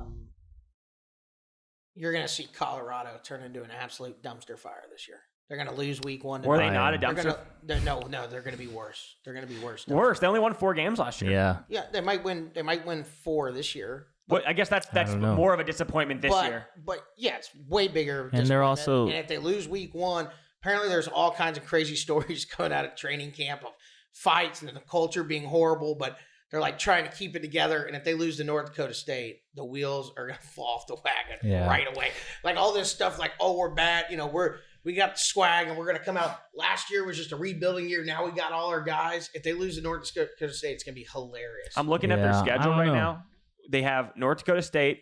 If they were to lose that game, they won't. Their win total is actually only 4.5. Yeah, I mean, and I'm looking at the schedule. So after North Dakota State, at Nebraska's gonna be better this year. Dylan Raiola, he's good. He's good. Nebraska's gonna be good this year. At Colorado State, after they had that crazy game last year. I don't think Colorado State's good, but that's a rivalry game. Colorado's not much more talented than them. Is that game on at like 12 o'clock in the night again? The way it was, that was hilarious. It was like double overtime. So exhausted, but I was like, they really got me tuning into this. I was like, this is crazy. What sucks about football these days, like when we used to always have the great, like he's talking about, the Pac-12 after dark. It's the best. It's gone, dude. Yeah, it's gone. It's gone. Like gone forever. It's like that nightcap game where it's like, 75 to 64, and it went till 2 o'clock in the morning. It was like, you know how many times that Pac-12 at night game bailed me out of a bad Saturday? You know how many times I bet Washington minus 27.5, or I'm sorry, plus 27.5, and they won on a money line plus 5,000 ticket. You know how many times that happened to me? Okay. Pac-12 After Dark is the savior for degenerate gamblers. Okay? I'll tell you this: if the Mountain West was smart, they would try to have their game of the week every week at 9 p.m. Sign some kind of deal with ESPN just to get exposure. I agree. People would watch it. It would be the most. It might be. You can make an argument that it could end up being one of the most watched games every Saturday, just because. Obviously, at 2:30 when the SEC has their big game, there's other things going on. Usually, Texas is playing or something like that. Yeah. So and then the Big Ten is always in the morning. Yep. The eyes on that late night game are always. I don't know why they really decided to get rid of the Pac-12. What I would have done, I would have just essentially get rid of the Mountain West. Yeah. Or like some of those smaller schools, like, and move them in, keep the Pac-12 alive, I think it was just easier to move those Pac-12 schools to those other conferences because they were better. But I agree. I think they're moving. I mean, we're moving towards like a super conference type deal where it's just one in the whole Big Ten, conference. you got everybody up north, and then you got the 3 teams out in California. They put out their little like graphic thing that they do of all the schools, and I'm like, bro, they're all the way out west. Oh yeah, it's ridiculous. And they're gonna be playing at like 10 in the morning or 11 a.m. and that's really early on the it's I don't know. It's gonna be interesting to see, but I am definitely sad that the Pac-12 is gone. Yeah, it sucks. And I don't know, like they still have the 2. Like how are they treating the 2 Pac-12 schools or Pac-2 schools who are left now? Are they going to be like Notre Dame and be like independent? I guess that's how they're treating them. Was it Washington State? They should go get Vanderbilt to join the conference, so Vanderbilt might be able to win. Bailey, would you like that if that happened or no? He's okay. I guess he likes being in the SEC. I mean, It's just founding. He's at there. We're a founding school of the SEC. Yeah. Well, you're also well, Georgia Tech is lucky they're not in the SEC. Vanderbilt is the punching bag of the league. Actually, I heard a stat the other day because somebody was shitting on Auburn, and they were like, the only one team has lost more games in the SEC than Auburn the last 5 years, and that's the Vanderbilt Commodores. So they're the worst team in the SEC the last 2 decades. Show some fucking respect. You should founding members. Founding members of the Southeastern Conference. Okay, before just means more. We'll talk a few more topics on the NFL, but before we do, it is time for WNBA or not. And so we're going to start here. You're going to tell me whether this is a WNBA player or not. I've got 5 players or non-players, and you guys are going to tell me, and I want you guys, Bailey, don't help them. So this is number 1. Is this a WNBA player or not? This is number 1.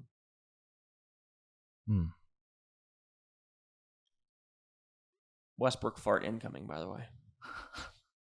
Mike, you go ahead, buddy. What do you think? What are you thinking? I'm going to let Bailey guess after y'all. I'm going to say not. Wouldn't be surprised if she is. I'm going to say... Wouldn't be surprised if she is, This one is just so fucking random.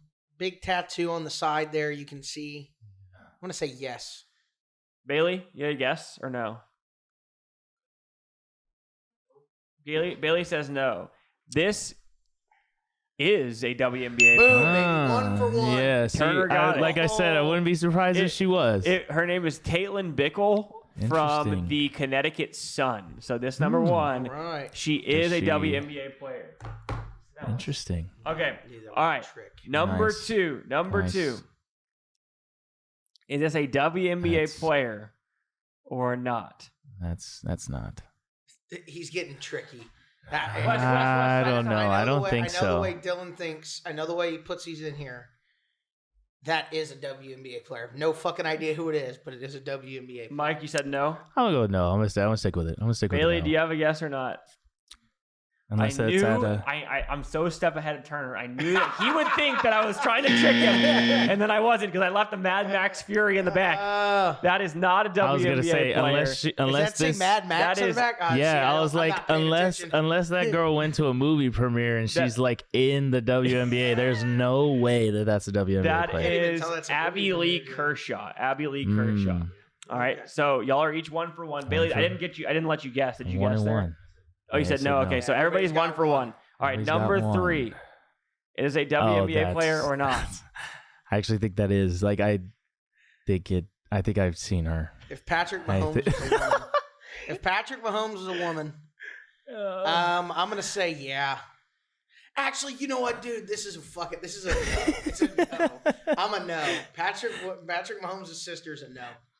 Looks like Dylan Raiola too. Yeah. Did you see that at a training camp? He showed up to Nebraska's training camp. Turner, just stick with your gut, man. I'm going with yes. Bailey, did you guess this one? Locking in yes.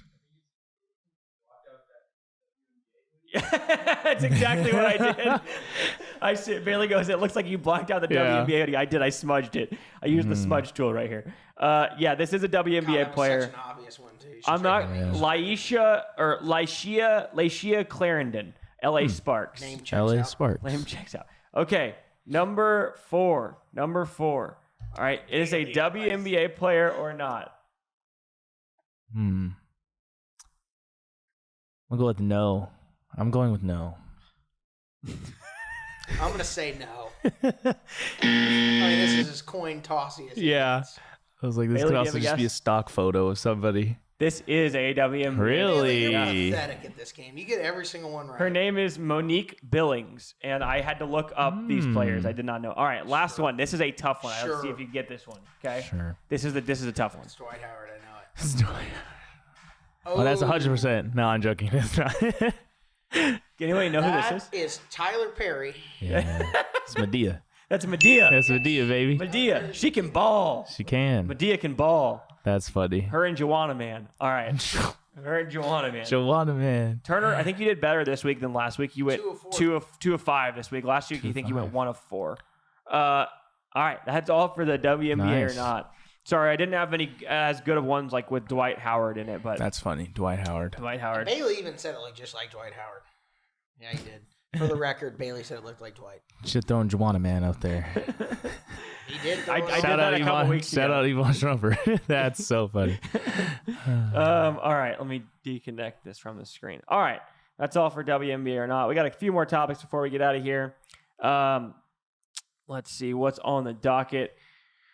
Okay, I've got some other NFL news we'll talk about, and then we can bounce up out of here. All right, so we got to talk a little Cowboys because, of course, we're always going to talk Cowboys on this show. Jerry Jones versus Ceedee Lamb. Have y'all seen this? Yes. Jerry Jones told the media last week that there was, quote, no urgency to get Ceedee Lamb's deal done. Ceedee responded on social media with a tweet that just said, LOL. And now Then Micah Parsons apparently retweeted the LOL. Oh, he did? Or liked it or something like that. Throwing some fuel on the fire there. It's getting messy. It is getting messy. And then apparently now this week, yesterday, Jerry was like, okay, Ceedee, we miss you. We need you. I'm sorry. Like in the media, it was like a, kid crying for his mommy to come back. And so does a deal get done here soon? Does Ceedee have 1 or 2 years left on his deal? Good question. I believe it's 1. It's 1. I think it's 1. I think they should get it done. Man, I mean, he's been there for... It might be... No, because he's been there for at least 3 years. And you signed a 4-year deal, right? I thought it's a 5-year deal if he's first... Was he a first rounder? This is his last year of his deal. It's a club option this year. Oh, this is his 5th year. This will be his 5th year. Okay. And they picked up the club option for... because his first round, you get the 5. Yeah, the 5. I don't understand this though. He got why is the contract so back ended? He gets maybe it's a different salary because he's been so good, but it's an $18 million pay this year, and the last 3 years combined or 4 years combined was like $5 million, $6 million. Anyway. So I heard the number I heard reported, and supposedly this was supposed to get done like a week ago, was 4 years, $128 million. That was supposedly the offer that was somewhere on the table, and I don't know if it actually got accepted, but supposedly Ceedee had not accepted that number yet. Does a deal get done here soon, though? He's still holding out, right? Yeah. At the moment. Yeah, they'll get a deal done. I think it will. It also, I can see why he didn't take that number because he just saw Jefferson and Hill and Waddle basically, and then I don't know if anybody else got locked up, but like he saw all these receivers get a pretty big contracts, and he's like, "That's it, you're paying me just this." Yeah. And I mean, if they could have done it before all those people signed, because then the market wouldn't have been as bad. That offer probably before Jefferson and all them signed wouldn't have been a bad offer. Yeah. Well, it's just for the organization, like for Jerry and them. I'm curious what the guaranteed money on that offer was, because Jefferson's was what, 4-year, $140 million, and that's so. What's Ceedee's? It's $12 million less. Waddle got 3 for $85. Yeah. 3 for 8. So that's less. So Ceedee would be making more per year. Wait, no. Yeah, 128 is what is that over? What is that over 4 years? 32 million, right? Yeah. So I mean, that's a lot of money. That's like they'd be like top 3 wide receiver in the league. I mean, I guess he wants to be paid the most of any receiver. I don't know, but like that seems like a good number to me, assuming that the guaranteed money is like 100 million of it or 90 million. I mean, I think that's a pretty fair deal. He's gonna. Nobody's cutting him. Like, he's gonna get every dollar of that contract. It's not like they're not gonna pay him. And he's gonna be wide receiver 1. Yeah, forever there. Yeah. I mean, it's clear they're not paying Dak, but they're done. Dak's definitely playing the year out without a new deal, but But you should. I don't know about Ceedee Lamb. I guess you have to re-sign him and then try to figure out things. I'd do everything to keep Micah Parsons and figure out the defense, but I guess you have to keep Lamb. We talked about it a little bit. I mean, if you have Lamb, you, in my opinion, you almost, unless it's just a disaster, you almost have to sign Dak. He's like, what?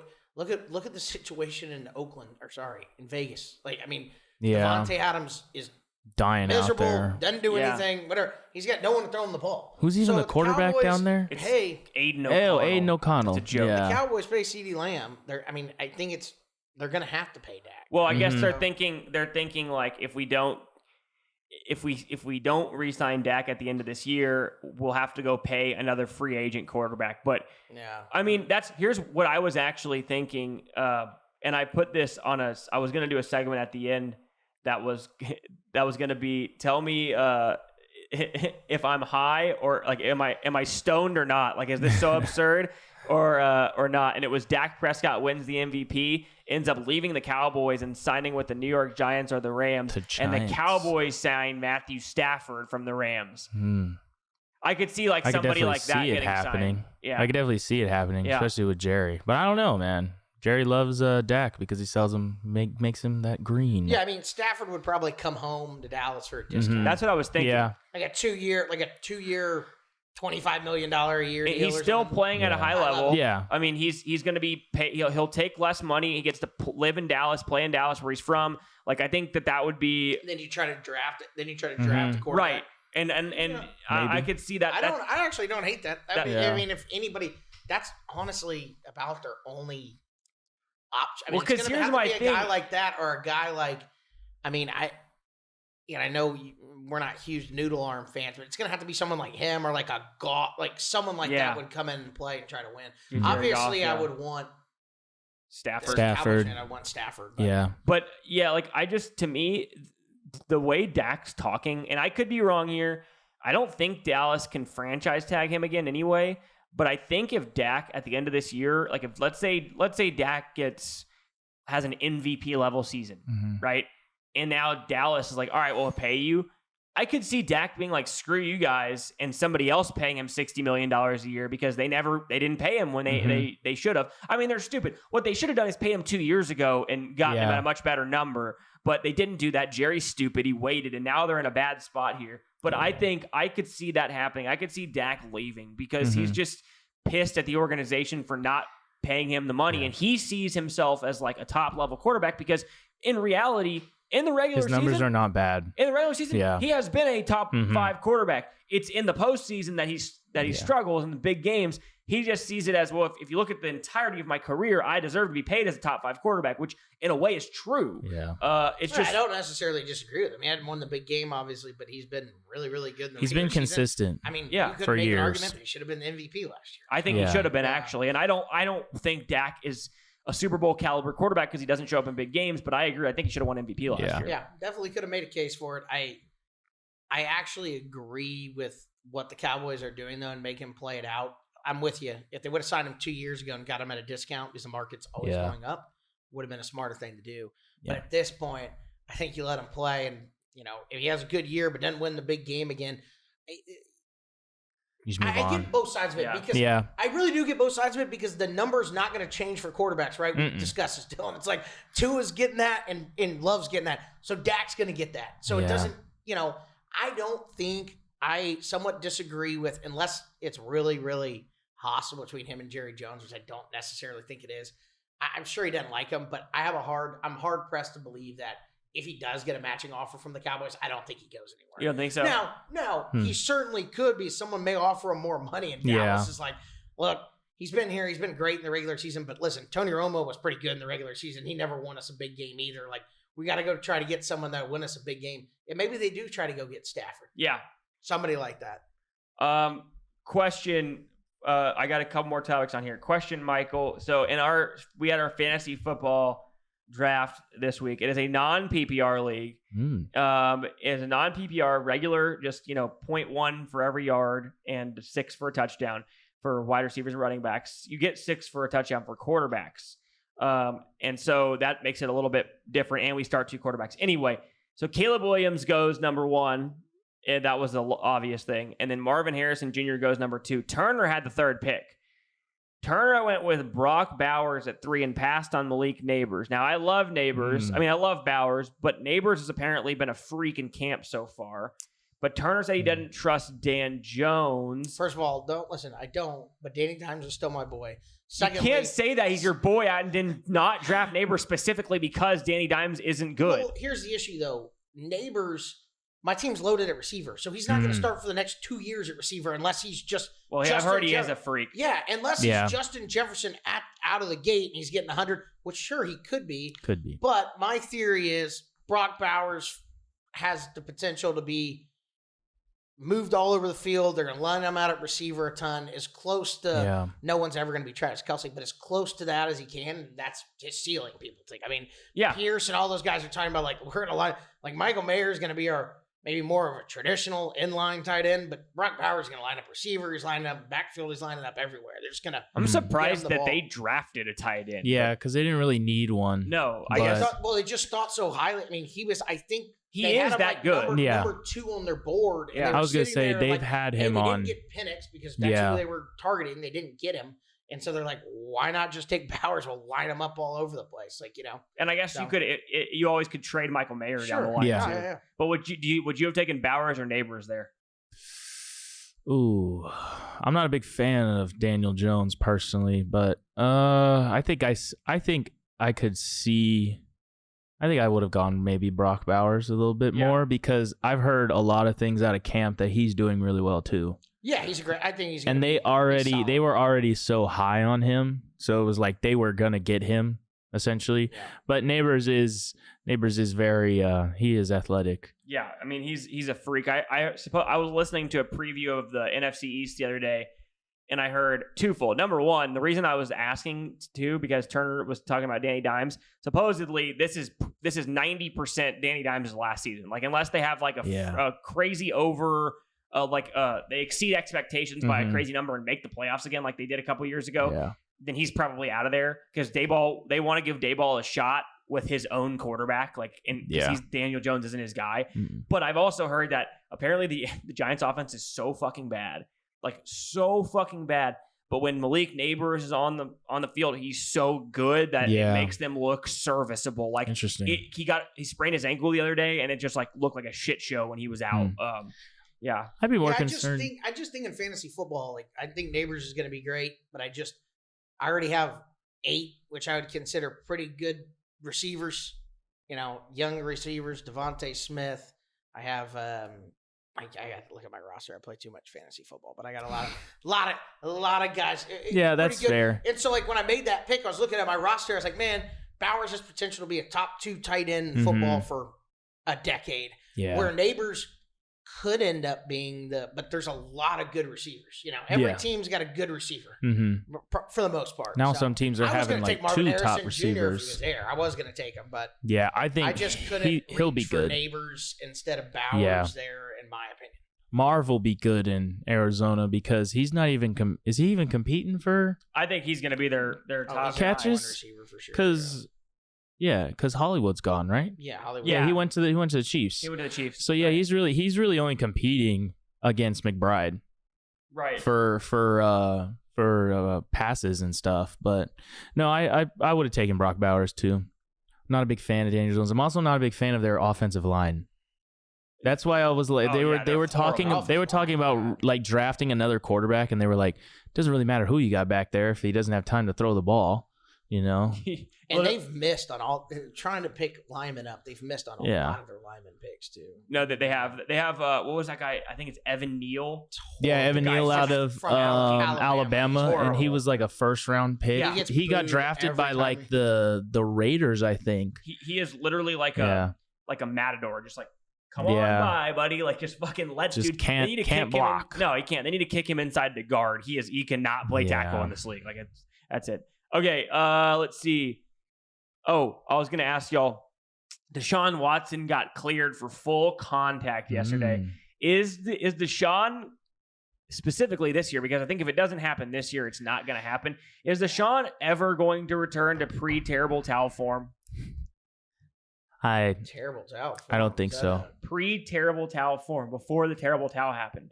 Oh. The towel incident. Yeah. Do you not remember what happened with the 14, 15 women? I don't think he will. Oh, no, I remember that. I just didn't know it was called the terrible towel. I thought you were talking rub and called the Bob Kraft special.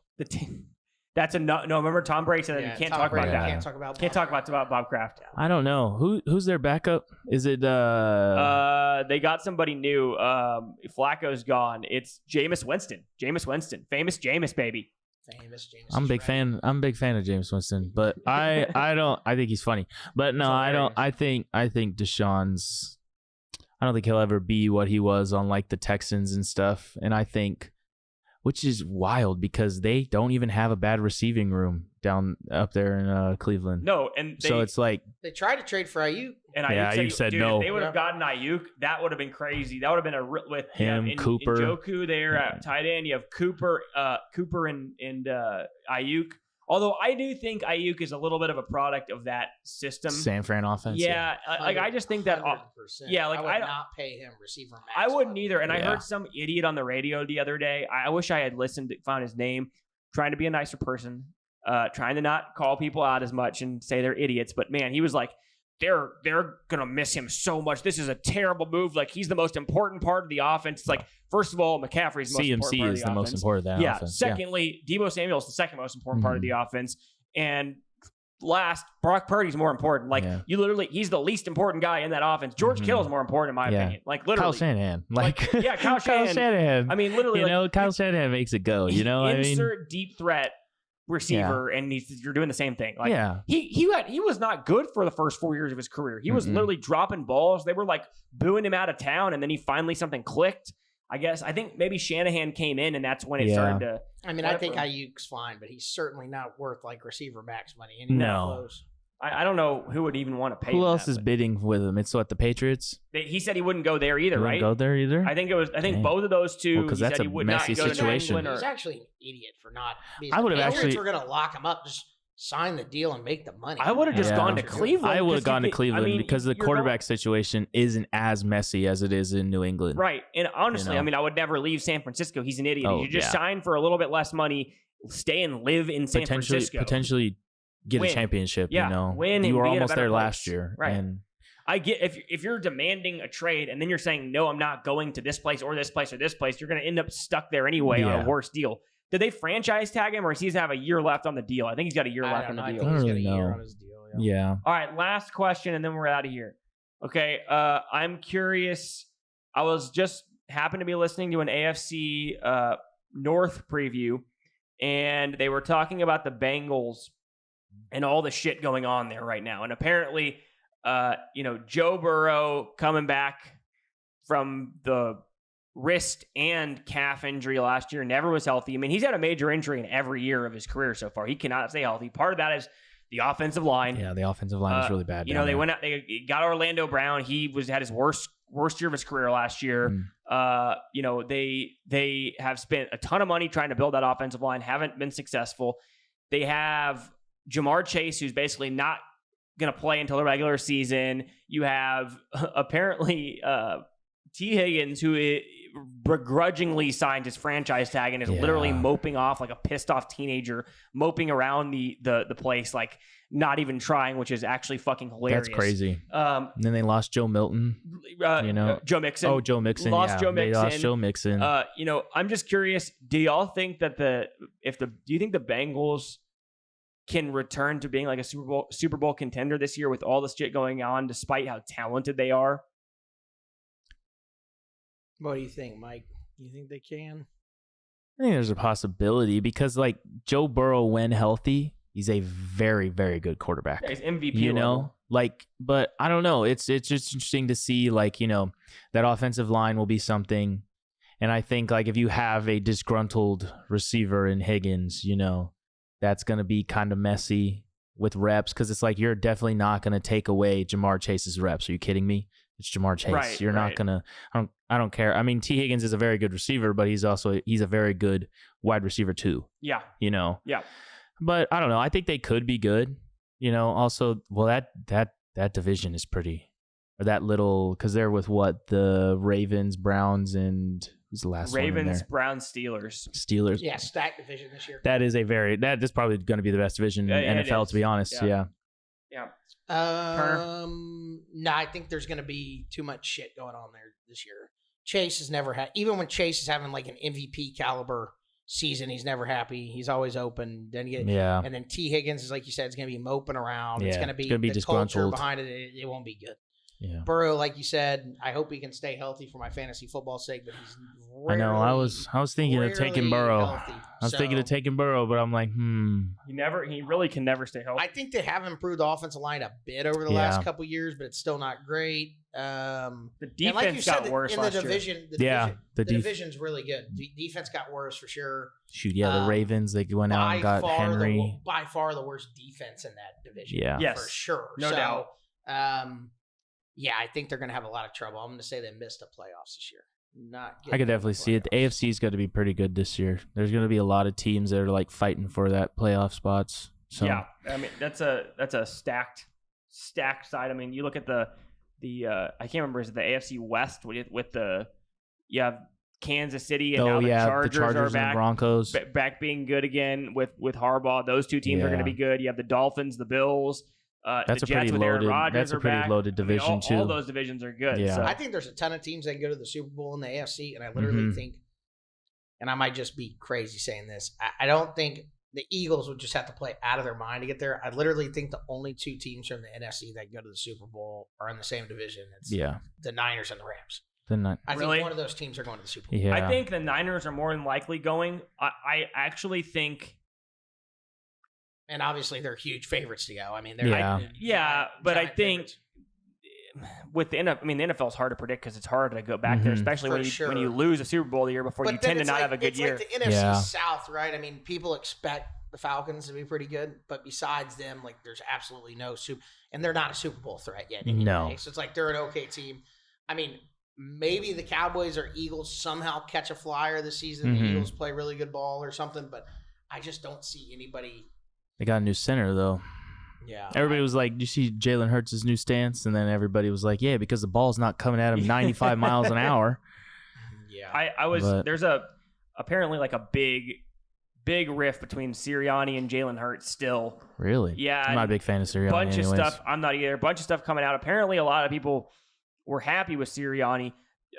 He came out and like basically said last year was on him and all this stuff, but apparently Jalen Hurts still and him do not get along very well. Like I guess their styles are very different. Like Jalen's quiet and Sirianni's loud and like he likes direct confrontation. Like he's not going to beat around the bush about it. And I think Jalen doesn't like that. There's a report came out that like Jalen Hurts going into the playoff game called Wink Martindale after he got fired from the Giants and asked him like because they just like romped them in the last game and like what he saw, what did y'all see in us? Like what did you think about our offense? Like try to help him on the next game. Like Wink basically said like we just thought y'all were extremely predictable and y'all can't handle blitzes, which they were terrible handling blitzes. Yeah. Wink blitzes more than anybody in the world, but it was just like he literally didn't have the trust to ask his own coaching staff. He literally called some random coach who he didn't even know who had just gotten fired to ask him for help because he didn't have. So yeah, it's like all this stuff going on. But that said, Turner knows this podcast, but I listened to this podcast called Bet the Board that's really good about it's like a betting podcast, and they're like super high on the Eagles. They think they're going to win the division and like have a chance to compete for a Super Bowl. I don't think Interesting. so. Yeah, I don't know. There's too many questions in the second. Yeah. Obviously, they drafted DeShaun and the kid from Toledo that's supposed to be great, but I mean, it's just one of those deals to me where it's like, I don't. First of all, Cooper DeJean's a white corner, right? We don't see those very often. Damn straight, baby. There's three in the league now. Oh, is there? There's three. There's one, I think, for the Dolphins, the Eagles, and then I don't know why, but I'm thinking Falcons. It might be wrong on the Falcons one, but I know Cooper DeJean is one, and then there's one for the Dolphins. But yeah, three white corners. That's funny. Yeah, I mean, the front seven for the Eagles should obviously be very, very good. Secondary, there's just a lot of questions. If that secondary does play really good together, then sure. And Jalen Hurts is healthy and can actually, do what he's best at and run the football. They've been saying he is. Who knows? But losing Kelsey definitely hurts. Yeah. That's going to be a big loss, and the O-line's not going to be. I mean, he's the legitimate leader of that team. Yeah. So I mean, and then they got rid of the tush push. So that's right. Oh wait, the league did. Yeah, didn't they? Or did they officially? They kept it. Okay. But I think with Kelsey, there was reports that they wanted to get rid of it because it's not like a football play, which it's not. Right. But I don't know. There have been reports that he looks a lot better, like mobile, Hurts and everything, and he looks a lot more confident. So I don't know. All right, well, that's all we got for you guys this week. Thank you, Michael, for joining us. No that was problem. a fun episode. thanks for coming on. Try to have you back on sometime. But yeah, well, we're looking forward to seeing your Dolphins lose to my Cowboys this year. Do we even play again? I don't know. Y'all beat I don't us know. last year. We beat y'all last year, so It was a devastating loss for us. But yeah. Anyway, looking forward to that Michigan-Texas matchup for sure. But thank you guys for joining us again. Make sure if you're new to the channel, subscribe. Please give us a thumbs up. Comment below. If you're a current watcher, make sure to comment below as well. And if you listen on any other podcasts, give us a 5-star review on Apple Podcasts. That helps us as well. Thanks for tuning in, and we will catch you guys Jeff Davis. Love next you. week. Remember, the 4s are here for you. For you.